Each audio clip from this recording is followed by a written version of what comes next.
Sailing to French Polynesia is one of the longest passages you can do in the world. Once you set sail from the Galapagos Islands, you will not be seeing land again for 3,000 nautical miles.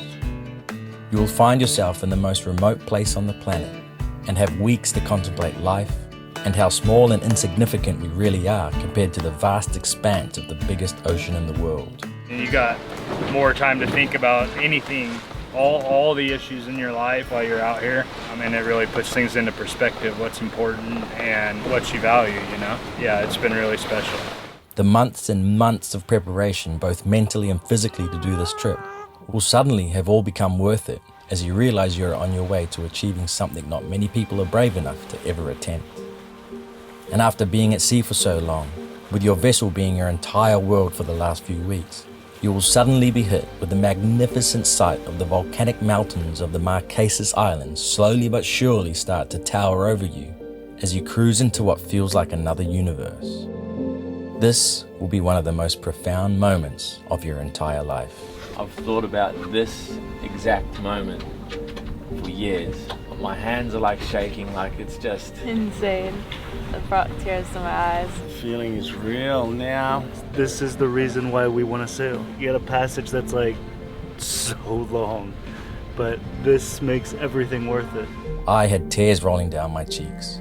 We were in complete awe at not only the beauty of the islands, but at the monumental accomplishment of this vessel and her crew.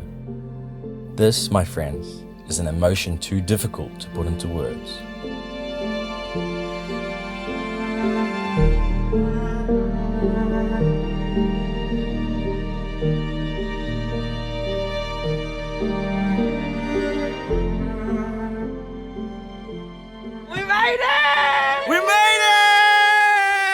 When the shock of not being at sea anymore finally settles, and you find motivation to drop the dinghy and step on land for the first time, you will ironically feel a little wobbly standing on something stationary. So excited! Land for the first time in 20 days! Oh yeah! Oh yeah, baby! Land! It's a huge contrast to be immersed in such magnificent scenery after being surrounded by nothing but blue ocean for the last few weeks.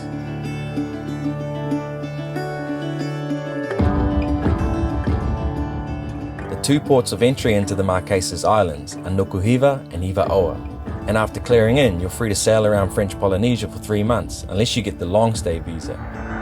The next destination, and arguably the most beautiful, are the Tuamotu Islands, only a few hundred miles downwind from the Marquesas. Here you will find the most incredible atolls, where you'll feel like you're in the middle of someone's postcard collection.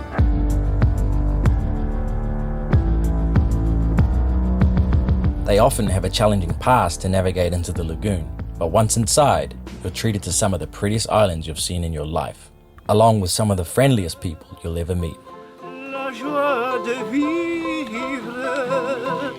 The entire experience is so humbling as you experience how the locals live with such a minimalistic lifestyle, yet are so generous to the point where everything is shared and no one misses out. Further downwind, you will finally arrive in Moorea and Tahiti, where you may be fortunate enough to get up close and personal with the humpback whales passing through, which is one of the most incredible underwater moments of my life so far. To see the sheer size and beauty of these creatures up close is something to behold. And the gracefulness of these whales leaves you feeling connected and humbled by Mother Nature like never before. Oh my God, that was unbelievable. Did you see? Oh my God. Tahiti also has 2 marinas where you can plug into some shore power and enjoy some air conditioning, offload some trash, or take the opportunity to bring your provisions right to the boat at the dock. It was here that we got to attend the friendly regatta event hosted by the South Pacific Sailing Network, which turned out to be so much more than just a race. We're on! We're racing! This organization was developed by multiple South Pacific countries to promote this vast yet underrated corner of the world. Many of these countries are still so untouched by modern civilization and deeply ingrained in their cultures and traditions passed down from generation to generation. Let's go, guys! Take it in! Come on! The cultural displays put on by the locals makes you feel like you are traveling back in time. and the SPSN have worked hard to educate everyone on not only the ins and outs of sailing across the South Pacific, but most importantly, to make us all feel welcome in each nation, and this shines through without a doubt. While still in Tahiti, an incredible experience was to be able to attend the World Surf League competition at Tuamotu, one of the most dangerous waves in the world. To be there on our own boat had us excited like little kids, This is so cool to be here. as the world's best surfers all came together to try conquer this beast of a wave. That's absolutely nuts. Just the vibe, the energy. I can't imagine to be on a heat with so many eyes looking at you. And of course, only a couple hundred miles downwind of here, you have the famous Bora Bora Islands, which are synonymous with the ultimate wedding venues or honeymoon destination. But the average person may never be able to afford a week in this paradise. So to have your own boat parked inside this picturesque atoll instills a feeling of privilege and honor, without the extortionate resort bills.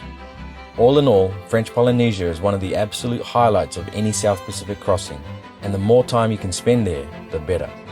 We will never forget our time here, with the Tuamotu Islands being our personal favorite, and an experience we'll remember for the rest of our lives.